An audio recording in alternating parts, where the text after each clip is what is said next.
Hey everyone, welcome back to my channel.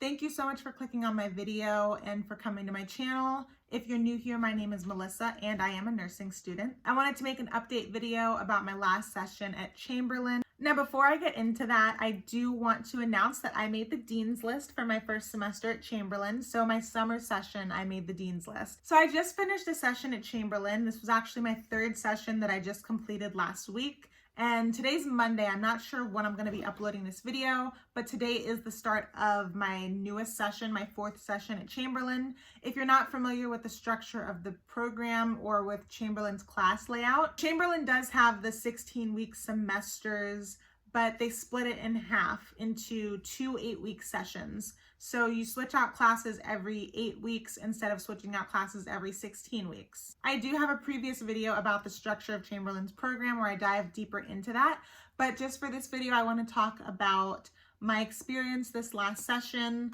which courses I was taking and how I did in them. I took 2 classes this last session, and my session just ended on Friday. I'm filming this on a Monday. I'm not sure when I'll be able to upload it, but my session just ended Friday/Saturday, and I just started a new session today. So this last session, I took a political science course just because I had to as a gen ed.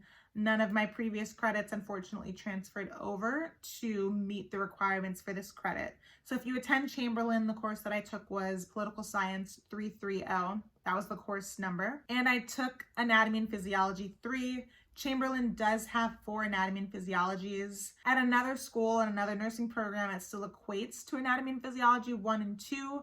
But again, because Chamberlain breaks the semester apart, anatomy and physiology 3 is kind of like the first half of anatomy and physiology 2. And then anatomy and physiology 4 is the second half. So certain classes are just completely condensed and they're only 8 weeks. But since anatomy and physiology is a huge component of any medical field, we do get to take it for 2 full semesters. So I'm going to go into the political science class really quickly just because it's not really nursing related, but I did have to take it. My poli-sci class was 100% virtual. Chamberlain has gone back to a hybrid learning, at least my campus. I think that there are some campuses for Chamberlain that are 100% in person, but for mine, certain classes are online still and certain classes are in person. I know that for Tyson's Corner, all the clinicals and all the sciences are in person, and then there are certain courses like my political science class, which is totally online. So my political science class did not have a meeting time. Assignments were posted. Technically, you could see assignments all semester, but the way that it was structured was that you get an assignment or you open up the assignment every Sunday, and then it's due 7 days later the following Sunday. Each week, we did have a discussion board post to write. So we had to write our initial post every Wednesday, and we had to respond to at least 1 peer by Sunday at the end of the week. And each post did require at least 2 scholarly peer-reviewed articles in addition to our textbook. We did not have a paper to write the first and last week of class. And then the second to last week of class, we had a big project due. But aside from that, we did have a paper due every Sunday. So for me, I'm really good at writing and I'm great at research. And I just found the course material in general really interesting. So for me, it really was not a difficult course. But if you don't find the material interesting, if you're not good at writing, if you're not great at research and finding articles, then it can be a very labor-intensive course because there is a fair amount of writing in it. So for Anatomy and Physiology 3, this was a very, very difficult course. I actually ended up getting a C in the course and I got a 79. I got a high 79. I got close to an 80, but even if I got an 80, I would have still had a C. So it's not like I had a high C. And if that's confusing or if that sounds weird, I do plan to make another video very soon on the grading scale of Chamberlain because Chamberlain does have a skewed scale. And from what I know, a lot of nursing schools, if not all nursing schools, have a skewed scale. So at Chamberlain, you can get a 90%, and I believe you can even get a 91%, and that is still considered a B and not an A. So of course, everything else follows suit. You have to score higher to get an A, you have to score higher to get a B, and you have to score higher to get a C. And so the way that Chamberlain works, if you get a 76%, you pass the class. If you get a 75%, you fail the class and you have to retake it. So I'm really happy that I didn't have to retake it, and that was actually a fear of mine, but I did pass with a C with a 79%. So the structure of Anatomy and Physiology 3, first off, I did have to go to campus for this course. This was not a course that was offered online. It was a course that I actually had to physically sit in class twice a week to attend. One night a week I had to attend lecture, and one night a week I had to attend lab. So I actually had to physically drive to Virginia from Maryland every Thursday and Friday night. And some of my classmates had to do it every Thursday night and every Saturday morning. So the way that it was that everybody was in lecture together, and then the class was kind of split in half. Well, it really wasn't half. There was literally like only 4 or 5 people that had it on Saturday. But Chamberlain tried to do it so that everybody was in lecture together, and then lab was split in half. That way it just wouldn't be overcrowded. So in addition to actually having to physically attend the lecture and lab twice a week, the actual workload was very, very heavy for this course. So every week we had a discussion board post that we had to do, which was standard. Every Wednesday we had to do our initial post, and then we had to respond to one of our peers by the end of the week. And then in addition to the discussion board post for lecture, we also had a case study that we had to do every week for lecture. So we would get a scenario or story, and we would have to pick apart that story and find key information. And it was all stuff that we learned that week, but key information to figure out what the diagnosis and the prognosis was for the person in the scenario. So just to see what was going on in their body and why they were sick. And each case study had a set of questions that we had to complete. So it wasn't just like we read a scenario and we got to write an essay. So we read a scenario and then we had to answer questions that were assigned to us. And then in addition to that, we had to do something called EAdapt. EAdapt is new, and that might be a whole video in and of itself because I have a lot of opinions on that. So what EAdapt is a learning tool from like a third-party site that works with Chamberlain but is not made by Chamberlain. And the goal of it is to be supplemental learning and really to prepare us for the NCLEX. And that is very labor intensive and it takes up a lot of time. So each week in Anatomy and Physiology 3, we would be assigned an EAdapt assignment. And each week we would have different modules that we would have to complete in this program. And so the modules pretty much were teaching us information on different slides.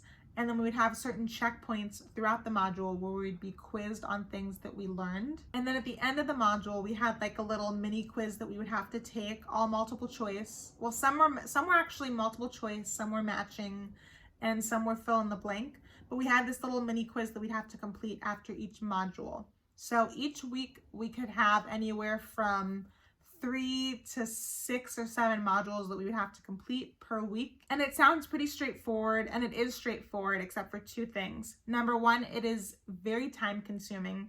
So each week you'd have multiple modules, and the modules at the top of them have an estimate on how long it will take students to complete each module. So one module could estimate that it would take about 15 minutes to complete. But when I'd actually sit down and do the module, it took me about 2 hours. So imagine just for 1 week, you have 4 modules that you have to do in this system. And each of those 4 modules said that they will take 15 minutes to complete each, but they actually take you 2 hours to complete each. So that would amount to automatically 8 hours of your time right there, not including your lecture time, not including your lab time, and not including the time that you have to put into your other assignments, and not including the time that you have to put into studying for exams. But if you have any questions about EAdapt or what it is, please comment down below and I will do my best to explain it. EAdapt was a whole thing, and at the beginning of the course, it was very daunting for me. There was a petition going around to get rid of it. I signed the petition. I hated it. And I still don't love it. There are a lot of kinks to it, but now I've learned how to work with it and I've kind of learned how to complete my assignments quicker. Whereas before it was taking me a lot of time, but like halfway through the course, I kind of got into a groove and it was just something that I had to do. And then in addition to my EAdapt, my weekly discussion board, my case studies, all of that was for lecture. Then I had my lab assignments. So each week in lab, we would have a lab activity that we had to do, whether it was in person or whether it was virtual. We used simulated systems online for some of our labs so that we could do our lab completely on the computer. So the lab activity was one thing, and for each lab activity that we did per week, we had to submit a lab report.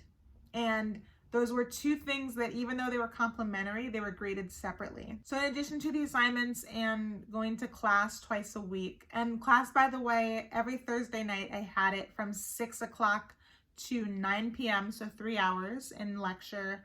And then every Friday I had it from 6 o'clock to 8 o'clock, so 2 hours in lab. And it wasn't one of those things where you go to lab at 6 o'clock and if you're done by 6:15, you can go home. You actually are physically in class for 3 hours for lecture and 2 hours for lab. My professor did not let us out early. If he let us out early, it literally was like by 1 or 2 minutes, if that. So in addition to all of that, we did have a total of 5 exams in the class, which again is very heavy. It's a lot to have 5 major exams in an 8-week course. And the way that the exams were structured were pretty much that we took an exam every 2 weeks. So we had our first week of class, lab and lecture, second week of class, lab and lecture, and then our third week of class, we had lecture where we learned new material, and then in lab, we used lab time to take our exam. And in the third week of class, we were tested on everything we learned in weeks 1 and 2. Like I said, week 3, we learned new material in lecture. Week 4, we learned new material in lecture, and then we had our lab the next day.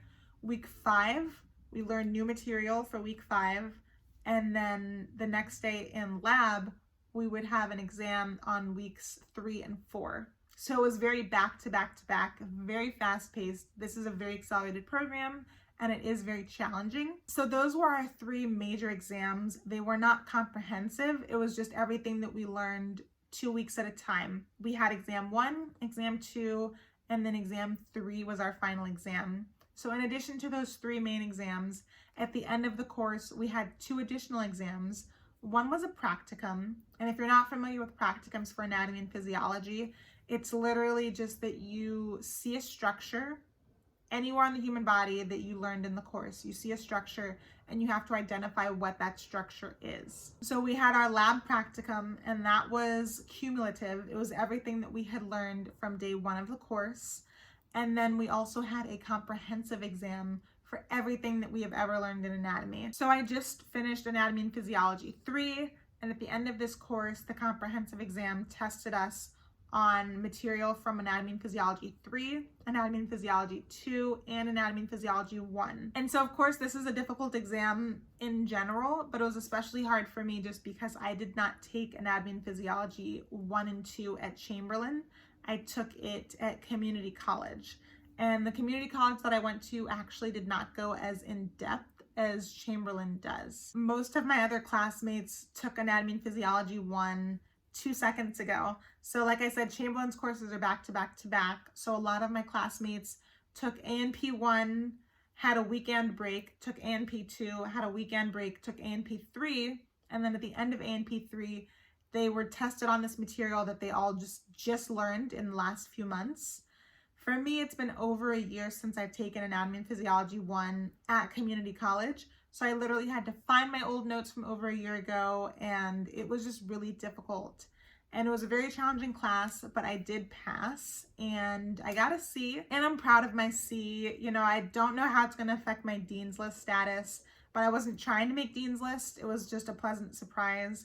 I'm really just more focused on 1, passing my courses, getting my license and becoming an RN, and 2, just retaining all of this information so that I can eventually pass my NCLEX at the end of the program. So I'm not mad about getting a C, and I'm going to try to do better in Anatomy and Physiology 4, which is what I'm in now. So this session, I am taking Anatomy and Physiology 4, and I am taking a history class. And my history class is just a gen ed that I have to get out of the way. It's nothing special. It's really not related to nursing as much as I know. It's US history from 1940s, I think. So I'm hoping that that will be an easy A. Like I said, I'm good at writing papers and doing research. So I will let you guys know how I do. So that was just my quick update video. Thank you guys so much for watching. If you like this video, please give it a thumbs up. Please comment down below if you have any questions or if there's any type of video that you want me to make. And I will see you all in the next video.